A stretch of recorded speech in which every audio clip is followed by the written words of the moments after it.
2024년 송년주일입니다.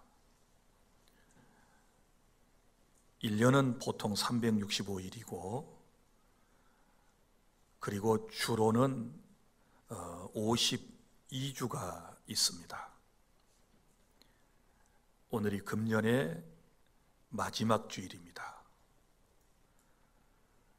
저는 새해부터 지금까지 하나님 나라에 대한 이야기를 여러분들에게 전해드리고 있는데 오늘은 그 벌써 45번째 시간을 맞습니다. 하나님 나라 백성은 아름다운 소식을 전해야 합니다 라고 하는 말씀을 이 시간은 함께 나누겠습니다. 여러분, 소식에는 듣고 싶은 소식도 있고 또 듣고 싶지 않은 부담되는 소식도 있는 것입니다. 오늘 여러분들은 어떤 이야기를 듣고 싶습니까? 한 해를 마무리하면서 아마 이런 얘기를 기대하지 않을까 싶습니다. 한 해 동안 열심히 운동을 하며 자기의 미를 관리했는데 오늘 누군가가 여러분을 조심스럽게 관찰하더니 아름다우십니다. 이 말하면 기분이 어떻겠어요? 좋아요, 맞아. 또 남자에게 참 멋지십니다. 이러면 기분이 좋겠지요. 어디 그뿐이겠습니까? 한 해 동안 이런 일 저런 일에 참 많은 헌신과 수고를 했는데 나의 그런 수고를 알아주는 어떤 사람이 수고하셨습니다. 감사합니다. 이렇게 말해주면 얼마나 마음이 기쁘겠습니까? 이런 소리는, 이런 소식들은, 이런 이야기는 누구나 다 듣고 싶어 하는 것입니다. 저도요, 듣고 싶은 말이 있어요. 오늘 마지막 주일이니까 내가 용기를 내서 제가 듣고 싶은 이야기를 좀 말씀을 드릴 테니까 오늘은 마지막 주일이니까 이해를 해 주세요. 자, 제가 듣고 싶은 소식은 이런 겁니다. 목사님, 다음 주부터는요 제가 일찍 나와가지고 앞에 앉을게요. 와우.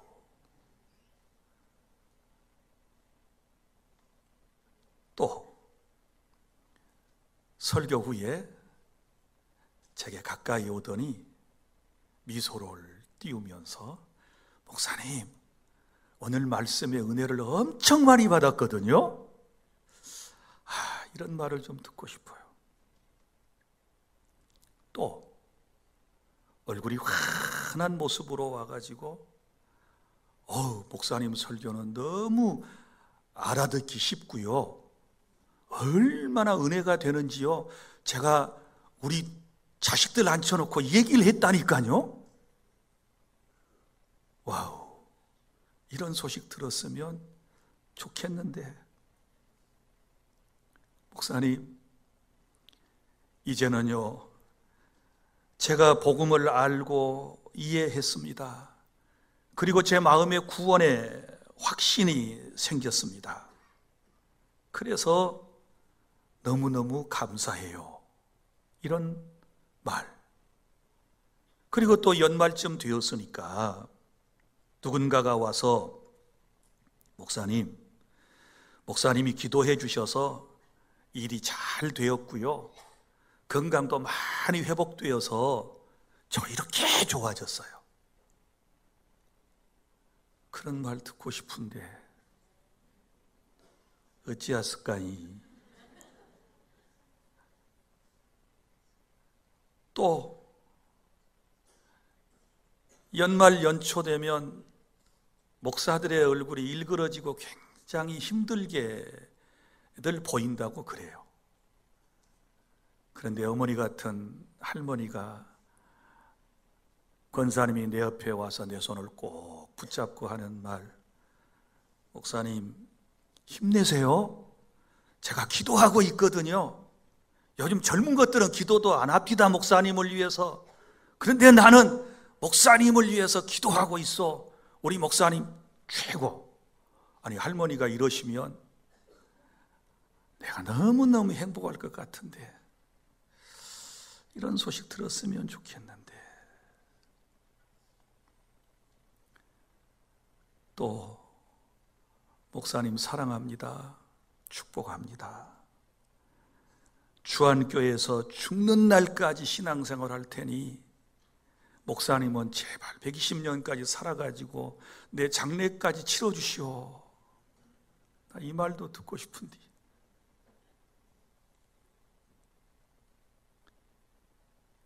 아니, 또 어떤 사람이 와가지고, 목사님, 저도 교회에서 이제 할 일이 없을까요? 1년 내내, 아니 주안교회 출석하면서 지금까지 계속 놀고 먹었는데 이제는 내년부터 저도 뭔가를 해야 되겠다는 생각이 드는데, 목사님, 제가 할 일이 없을까요? 이런 말 듣고 싶은데, 목사님, 내가 헌금을 잘 안 한다고 내 헌금 봉투도 없애버렸습니다. 그런데 내년에는 11조 헌금 봉투, 감사 헌금 봉투, 모든 헌금 봉투 좀 만들어서 꼽아 주실래요? 네, 이런 말 듣고 싶은데요. 목사님, 선교지 가실 때 저도 좀 데려가 주실래요? 목사님, 세계 여기저기 선교지 많이 다니시는데 이제 저 여행 다닐 만큼 다 동남아도 돌아다녀 봤고 더 이상 갈 데가 없는데 이제는 나 목사님 따라서 선교지 다닐라요. 목사님, 꼭 나도 좀 끼워주세요. 이런 말 듣고 싶어서 지금 내가 말을 하는데 여러분들은 빙그레 웃고만 계시니 여러분의 마음을 모르겠네. 이런 소식은 저나 여러분이나 다 듣고 싶어하는 소리이고, 이런 소식을 들으면 힘이 빠졌다가도 힘이 나고요, 더 하나님의 일을 열심히 하게 될 줄로 믿습니다. 그러나 부담되는 소식도 있습니다. 좀 안 들었으면 하는 소식도 있습니다. 이런 겁니다. 목사님, 죄송한데요, 목사님 설교만 들으면 잠이 쏟아져요? 아니, 누구 한 명 겨우 전도에 왔는데요, 목사님이 하필 그때 헌금 얘기해가지고 교회를 안 나온다 그러네요. 안 나오면 말지, 또 왜 그걸 나한테 말을 해줘요? 하지 말지. 또 어떤 사람, 주안교회 소문 듣고 왔는데 은근히 부담 주고 별로 기쁨이 없네요.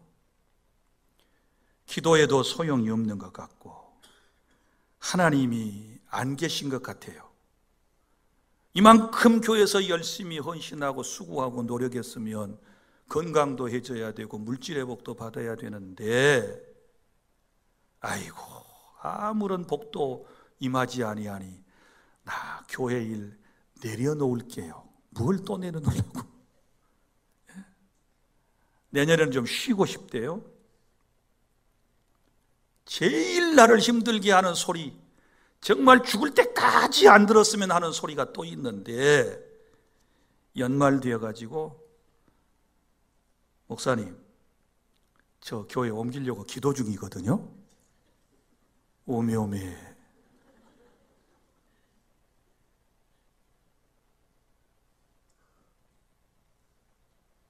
또 와서 죄송해요, 제가 속된 말을 해. 자기 꼬라지는 모르고 교회 사람들이 인사깔이 없다, 불친절하다 이러면서 책임을 전가하고 자기는 쏙 빠져나가는 소리를 할 때, 아이고 그런 얘기는 안 해도 좋을 텐데 하고 마음에 부담이 된답니다. 네, 오늘은 작심하고 하는 소리니까 좀 이해를 하고 들어주세요. 금년 지나면 절대 안 할 거예요. 아무개는 목사님 우리 교회 안 나왔으면 좋겠어요. 그 아무개 미워서 교회를 못 나오겠어요. 사랑이 안 돼요. 용서가 안 돼요. 아이, 저 사람 보면 숨이 막힐 것 같아요. 이런 얘기를 들으면 부담이 돼요. 인간은 서로 상호간에 책임을 느껴야 할 존재인데, 남에게 책임을 다 전가하고 자기는 쏙 빠져나오고 자기는 거룩한 체하고 자기는 사랑이 넘치는 체하고 자기는 최선을 다한 것처럼 그렇게 얘기하면 부담이 돼요. 또 하나 있다. 진짜 부담되는 얘기를 내 목회 생전에 한번 들어봤는데, 지금으로부터 한 15년 전에, 지금 우리 교회에 없으니까 내가 하는 얘기예요. 어떤 아무개 권사님이 오셔가지고 예배 끝나고 내 옆에 오더니, 목사님 저 웃고 설교하시오.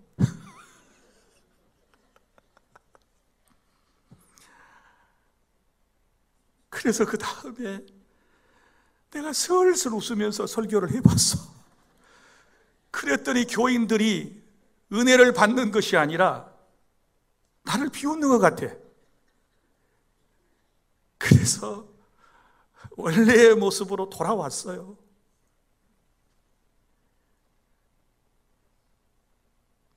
이해가 되셨나요? 그러니까 저나 여러분이나 정말 할 수 있으면 우리 주안의 모든 성도는 아름다운 소식만 전하고 아름다운 소식만 듣는 그런 은혜가 임했으면 좋겠다라는 생각이 오늘 듭니다. 이런 은혜가 있기를 바랍니다. 기쁜 소식, 복된 소식, 행복한 소식, 소망을 주는 이야기만 듣고 그리고 전하는 그러한 우리 교회가 될 수 있기를 바랍니다. 오늘 본문을 보세요. 아름다운 소식을 시온에 전하는 자여 하고 본문이 시작됩니다. 여기 아름다운 소식. 사랑하는 여러분, 이 본문이 도대체 의미하는 아름다운 소식이라고 하는 뜻이 뭘까 하고 제가 히브리어 원문 성경을 찾아봤어요. 그랬더니 바로 이 아름다운 소식이라고 하는 말은, 죄송해요, 메바세레트라는 단어이고, 그런데 이 원형이 뭐냐? 빠사르라는 히브리어였어요. 그러면 이 빠사르라고 하는 히브리어는 무슨 의미를 가지고 있는가? 이런 뜻이에요. 아름다운 꽃이 만발하거나 매우 신선한 상태를 유지하는 것을 나타내는 어원에서 유래한 단어, 이렇게 되어 있거든요. 그러니까 아름다운 소식이란 무엇이냐? 이렇게 정의를 했어요. 마치 꽃처럼 사람을 즐겁게 해주고. 외우셨나요? 아름다운 소식이 뭐예요? 꽃처럼 사람의 마음을 즐겁게 해주고, 우거진 녹음처럼 사람의 심령을 싱그럽게 하는 소식, 이렇게 되어 있더라고요. 그러니까 여러분, 이렇게 좋은 아름다운 소식은 뭘까요? 복음인 줄로 믿으시기를 바랍니다. 첫째, 그러면 이 아름다운 소식을 전하려면 어떻게 해야 될까요? 오늘 본문을 따라가 봅시다. 아름다운 소식을 전하기 위해서 우리가 첫 번째로 해야 할 것은 너는 높은 산에 오르라, 이렇게 돼 있어요. 아름다운 소식을 전하기 위해서 높은 산에 올라야 된다.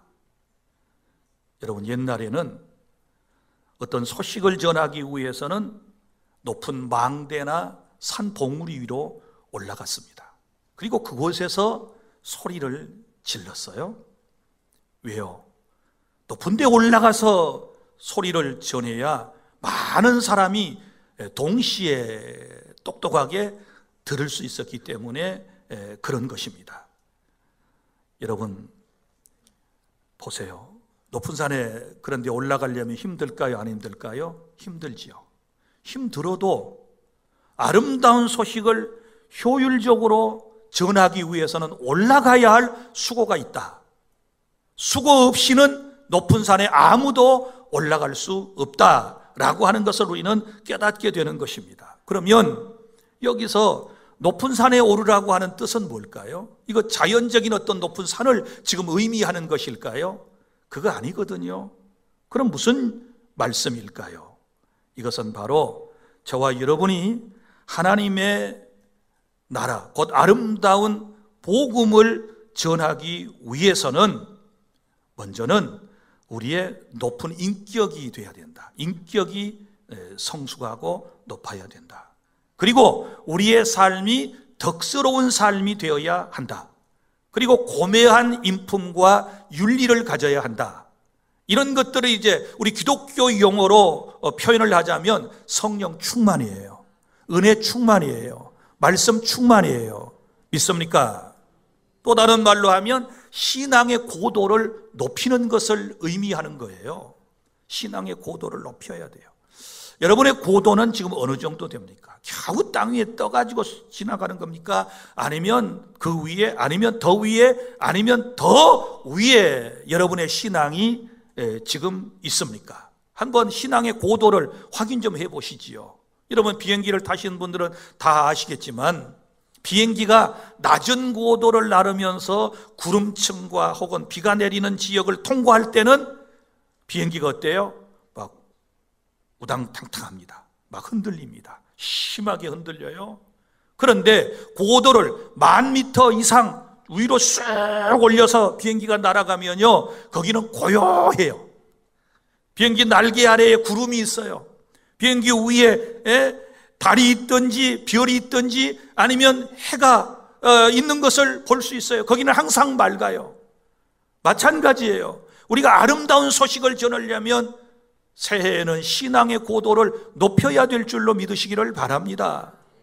지금보다 모든 것을 레벨을 높여야 돼요. 영적 수준도, 기도 생활도, 헌신도 우리가 다 조금씩 더 높여가야 그곳이 안전하고 그곳에서 하나님의 말씀을, 우리가 아름다운 소식을 전할 수 있는 줄로 믿으시기를 바랍니다. 그리고 아름다운 소식을 전하려면 어떻게 하라고 또 말씀합니까? 9절에 보세요. 너는 힘써 소리를 높이라. 힘써 큰 소리로 아름다운 소식을 전하여라. 여러분, 나쁜 소식, 안 좋은 부정적인 소식은요, 안 하는 것이 좋고 꼭 해야 할 필요성이 있을 경우에는 아주 작은 소리로 하는 것입니다. 그러나 기쁘고 좋은 소식, 사람을 살리는 소식은 어떻게 해야 될까요? 크게 외쳐야 되는 거예요.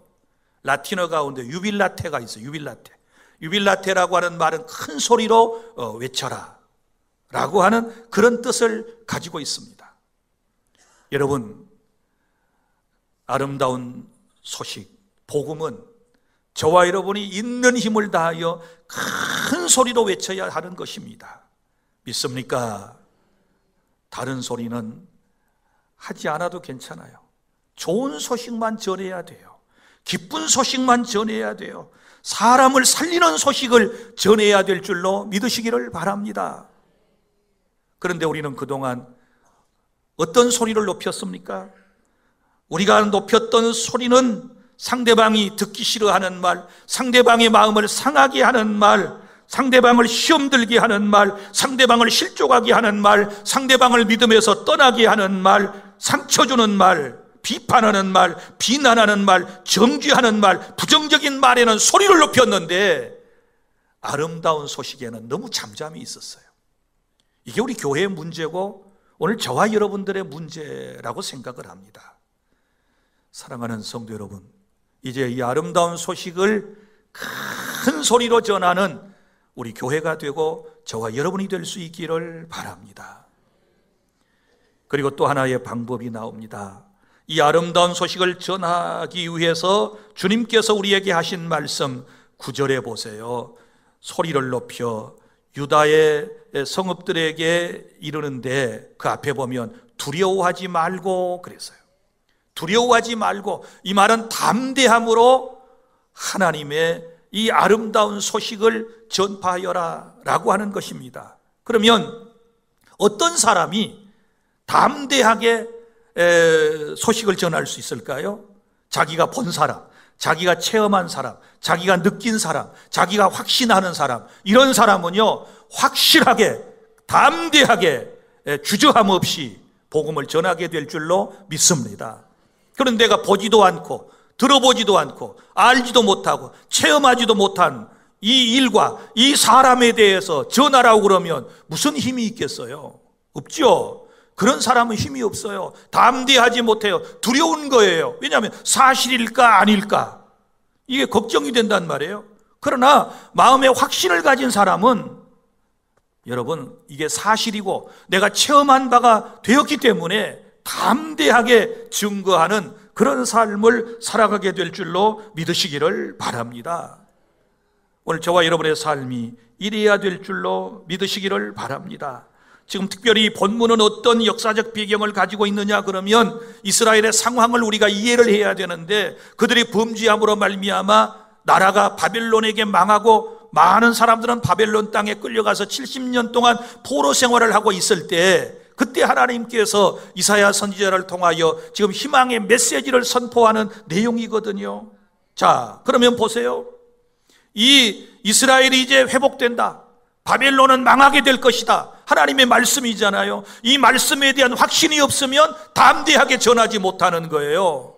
그런데 담대하게 전하라고 하는 말은 하나님의 말씀이고 또 이루어질 말씀이기 때문에 담대하게 전하라 이렇게 말씀을 하는 겁니다.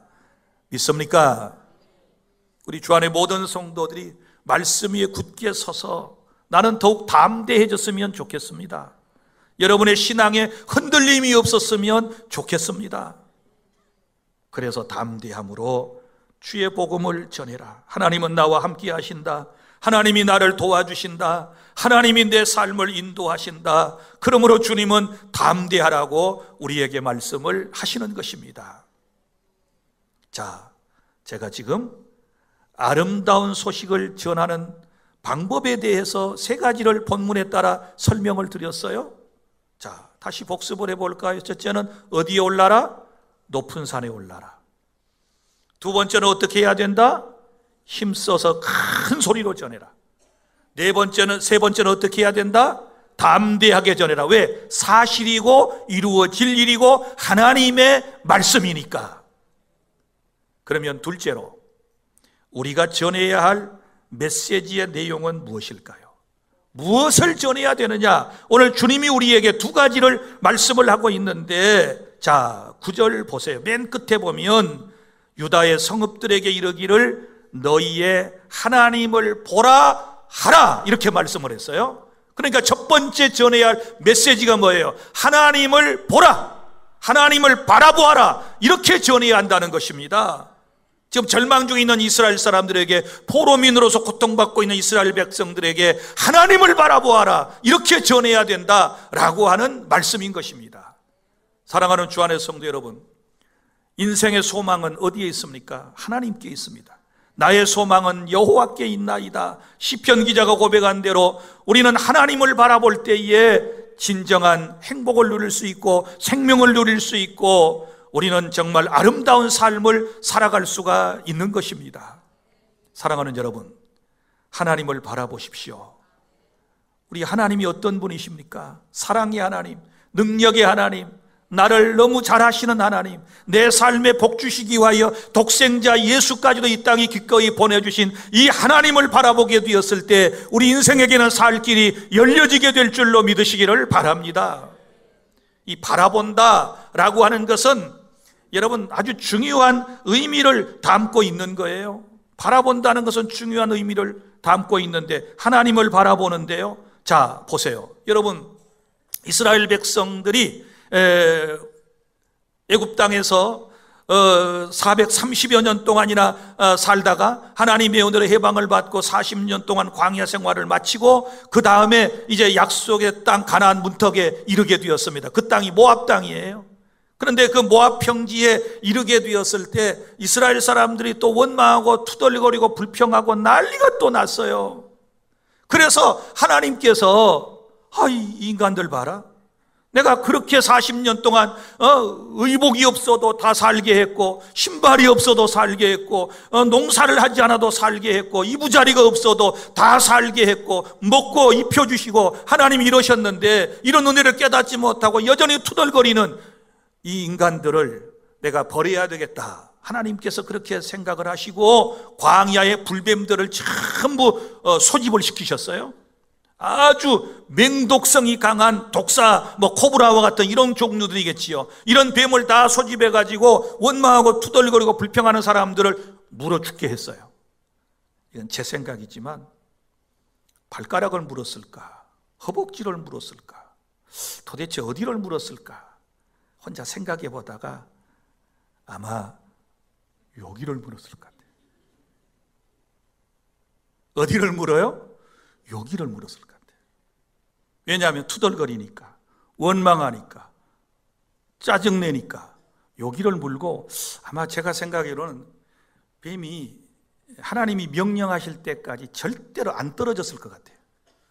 아무리 떼려고 그래도 한번 꽉 물고는 이제 하나님이 아마 다짐을 시켜서 그래도 너 투덜거리고 원망하고 너 그럴래? 너 그러면 내가 안 놔주고, 너 그러지 않겠다고 나하고 약속하면 놔줄게. 아마 하나님이 그러시지 않았나. 그래서 사람들을 막 물어서 죽이기를 시작했어요. 그때 모세가 다급해졌어요.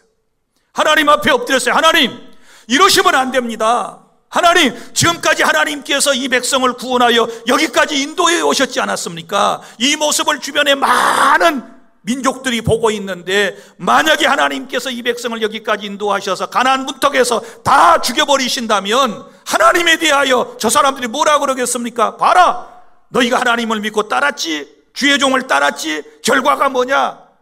멸망 아니냐? 너희들 다 죽이려고 여기까지 하나님이 인도해 내신 거야. 이러면 하나님의 거룩하심이 어떻게 되겠습니까? 하나님이 지금까지 하신 일이 어떻게 되겠습니까? 그러니 하나님, 제발 이 백성을 살려주세요. 차라리 나를 데려가시고 나를 죽이시고 이 백성을 살려주세요. 통곡하며 눈물로 하나님께 기도했어요. 이게 지도자의 자세예요. 예? 나를 죽이시더라도 이 백성을 살려주십시오. 이런 책임감 있는 기도가 필요한 시점이에요. 지금 대한민국은. 그렇지 않습니까? 그랬더니 하나님께서 살 길을 가르쳐 주셨어요. 모세야, 그래, 알았어. 그러면 네가 노수로 뱀을 만들어 가지고 높은 장대 위에다가 매달아라. 그리고 사람들에게 말해라. 누구든지 쳐다보면 살리라. 바라보면 살리라. 이 노뱀 불뱀을 바라보면 살리라. 이렇게 전하여라. 그래서 모세가 노뱀을 부랴부랴 만들어 가지고 높은 장대 위에 매달았습니다. 그리고 사람들에게 말합니다. 여러분, 살려면 저 쳐다보시오. 전 빨리 나와서 노뱀을 쳐다보시오. 모세의 말을 믿고 그렇게 한 사람은 쳐다본 적 살리라. 할렐루야. 쳐다본 사람마다 살았어요. 그러나 믿지 않고 끝까지 바라보지 않은 사람은 다 죽었습니다. 예수님께서 이 역사적 사건을 요한복음 3장에서 다시 한번 말씀하셨는데, 모세가 광야에서 뱀을 든 것처럼 인자도 높이 들려야 하리니 나를 믿는 자는 영원히 살리라. 할렐루야. 십자가에 예수님께서 높이 매달려 죽으실 터인데 그 주님을 바라보면 살리라. 그래서 우리가 전해야 할 소식이 뭐예요? 하나님을 바라보아라. 예수를 바라보아라. 그러면 살게 될 것이다. 그러면 구원받게 될 것이다. 이 소식을 전해야 될 줄로 믿으시기를 바랍니다. 사랑하는 성도 여러분, 우리가 또 신앙생활 할 때도 마찬가지예요. 신앙생활 할 때도요, 환경과 사람 바라보면 우리 시험 들기 쉬워요. 그래서 히브리서 12장 2절에서 믿음의 주요 온전케 하신 이인 예수를 바라보라. 예수를 바라보라고 우리에게 말씀을 해 주셨습니다. 그러므로 여러분, 저와 여러분은 이제부터 영원까지 주님만을 바라보고 하나님만을 바라보고 믿음으로 살아가야 할 줄로 믿으시기를 바랍니다. 사람이라고 하는 존재는 하나님을 바라보고 살아야 할 존재로 처음부터 지음을 받았어요. 모든 동물을 보세요. 이목구비가 다 어디로 있나요? 옆을 향하고 있어요. 그러나 사람만이 직립보행하면서 사람의 머리만큼은 위를 향하고 있어요. 그래서 헬라 사람들은 사람, 인간을 안드로포스라는 단어를 썼는데 이건 위를 바라본다 그 말이에요. 그러니까 사람은 위를 바라볼 때, 하나님을 바라볼 때, 예수를 바라볼 때 사람은 살 수 있고 구원받을 수 있고 행복할 수 있고 문제가 해결될 수 있다라고 하는 사실을 믿으시기를 바랍니다. 뭘 전해야 된다고요? 하나님을 바라보라 하라. 주께서 말씀하셨잖아요. 우리가 전해야 할 메시지의 내용을 분명하게 말씀을 해주셨단 말이에요. 오늘 또 하나님을 바라보는 사람마다 살 길이 열려지게 될 줄로 믿으시기를 바랍니다. 그 다음에 두 번째는 우리가 전해야 할 메시지가 10절에 나와요. 보라, 주 여호와께서 장차 강한 자로 임하실 것이요. 자, 장차 주 여호와가 강한 자로 임하신다 이렇게 말씀을 했는데 바로 이분은 초림하실 메시아 예수 그리스도를 의미하는 거예요. 할렐루야. 그러니까 하나님이 오신다 그 말이에요. 하나님이 오신다는 표현을 썼어요. 왜냐하면 구약에서는 예수님이 아직 오시기 전이니까 하나님이 오신다. 그러면 여러분, 예수님이 곧 누구예요? 하나님이시거든요. 하나님이 사람의 몸을 입고 오셨고 우리는 그분의 이름을 예수라고 부르는 거예요. 예수님이 말씀하신 사람들이 우리 하나님 좀 보여주세요. 그러니까 예수님이 하시면 너희들은 나를 본 것이 하나님을 본 것이다 이렇게 말씀을 하셨거든요. 결국 예수님은 하나님이심을 믿으시기를 바랍니다. 우리를 구원하기 위하여 강한 왕의 모습으로 우리에게 임재하셨어요. 그것을 초림이라고 그래요. 예수님은 왕으로서 우리에게 여기 강한 자가 강한 자로 임하실 것이요 그랬단 말이에요. 사탄을 완전히 쳐부셔버리고 사탄의 권세를 물리쳐버리고 그리고 사망의 권세도 깨뜨려버리실 강한 자로서 주님이 이 땅에 오실 것에 대한 예언의 말씀인 줄로 믿으시기를 바랍니다. 임마누엘, 그 뜻이 뭡니까? 여호와께서, 하나님께서 우리와 함께 하시다. 그것도 하나님이에요. 그러니까 하나님이 오신 거예요. 예수님이 오신 것은 누가 오신 거예요? 하나님이 우리에게 오신 거예요. 강한 자의 모습으로 오셨어요. 그의 여러분 직위는 왕으로 오셨어요. 왕으로, 만왕의 왕으로 오셨어요. 그래서 이스라엘의 왕이 내게서 나올 것이며 이사야 선지자, 모든 선지자들은 왕이 내게 오실 것이다 이렇게 표현을 했잖아요. 그래서 예수 그리스도는 바로 하나님 나라의 왕으로, 다스릴 자로, 통치자로 오시는 거예요. 그래서 오시면서 주님이 하신 말씀이 회개하라, 천국이 가까웠다, 하나님의 나라가 가까웠다 이렇게 말씀을 선포하심으로써 이 땅에 하나님의 나라가 이미 시작되었다는 사실을 믿으시기를 바랍니다. 이것을 현재적 하나님의 나라라고 그러는 거예요. 그래서 주님이 오심으로써 시작된 하나님의 나라, 나라에는 누가 있어야 돼요? 통치자가 있어야 되잖아요. 최고의 통치자가 바로 만왕의 왕이신 예수님이신 줄로 믿으시기를 바랍니다. 그 주님이 오셨다. 그리고 또 2차적인 예언은 오실 것이다. 재림에 대한 약속, 초림에 대한 약속이고 재림에 대한 약속이에요. 초림에 대한 약속은 2000년 전에 베들레헴 마구간에 예수님의 탄생을 통하여 이루어졌습니다. 이제 재림에 대한 약속은 무엇입니까? 이 땅에 오셔서 사람의 모습으로 우리의 죄를 대신하여 십자가에 피를 쏟고 죽으신 주님께서 구속사역을 다 이루시고 하늘로 올라가시면서 우리에게 하신 말씀, 내가 다시 오겠다. 이게 재림이에요. 파루시아, 재림. 주님이 다시 오는 거예요. 세컨 커밍이라고 그러죠. 다시 오시오, 다시. 그래서 이제는 우리는 다시 오시겠다고 약속하신 바로 주님을 기다리는데, 주님이 재림하심을 통하여 이 땅에는 바로 영원한 하나님의 나라가 이루어지게 될 줄로 믿으시기를 바랍니다. 영원한 하나님의 나라가 이루어지는 거예요. 이미 온 하나님의 나라지만 아직 완성되지 않았어요. 현재적 하나님의 나라는 완성된 하나님의 나라가 아니에요. 오늘 우리를 일정 부분에는 주님이 통치하시는 영역 속에는 하나님의 나라이지만 또 사탄이 역사하는 부분도 있잖아요. 그래서 우리가 이 땅에서 고통당하고 신음하며 질병당하고 그리고 병들어 죽기도 하잖아요. 그러나 미래에 도래할 예수 그리스도의 나라, 하나님의 나라는 여러분 영원한 하나님의 나라이기 때문에 그런 모든 것은 없어요. 우리가 생각하는 죽음이나 애통이나 사망이나 고가는 것이나 이별이나 사별, 이런 것은 있을 수가 없는 거예요. 그러므로 우리는 그 나라를 바라보며 살아야 하고 그 나라를 전해야 된다, 그 말이에요. 믿습니까? 하나님의 나라를 전하는 것이 우리가 해야 할 내 인생의 삶의 목표가 된다라고 하는 사실을 믿으시기를 바랍니다. 그래서 구약이나 신약이나 구약시대 성도나 신약시대 성도나 지금의 성도나 모두가 다 예수님을 통하여 구원받는다는 논리는 뭐냐 그러면, 구약에서는 오시기로 약속된 그분을 믿는 사람에게 구원, 그러니까 예수님을 믿음으로 구원, 신약은 오신 예수님을 믿음으로 구원받는 거예요. 그러니까 다 예수님 메시아를 믿음으로써 구원받게 하시는 것은 하나님의 바로 구원 계획이시라고 하는 사실을 믿고, 저와 여러분은 예수님을 나의 주님으로 나의 왕으로 모셔드리고 믿고 따르고 사랑하고 예배하는 그런 삶을 살아야 될 줄로 믿으시기를 바랍니다. 사랑하는 성도 여러분, 우리가 전해야 할 메시지는 확연하게 두 가지라고 제가 여러분에게 지금 말씀을 드렸습니다. 하나님을 바라보아라. 그 다음에 또 하나는 오신 주님, 하나님이 오셨다, 하나님이 오실 것이다, 예수님이 오셨다, 예수님이 오실 것이다. 그래서 예수님을 전한다. 결국 이 모든 것들은 다 하나님의 나라를 선포하라는 거거든요. 하나님의 나라를 우리는 온 세상 사람에게 증언해야 될 줄로 믿으시기를 바랍니다. 이제 말씀을 맺습니다. 사랑하는 성도 여러분, 저와 여러분이 해야 할 일, 우리 교회가 해야 할 일은 아름다운 소식만을 전하는 것인 줄로 믿으시기를 바랍니다.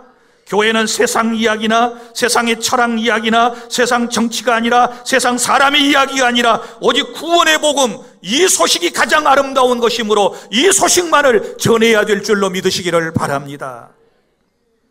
이스라엘은 자신들의 죄로 인하여 바벨론 나라의 고통을 받고 있는 상황에서 이 말씀을 받았습니다.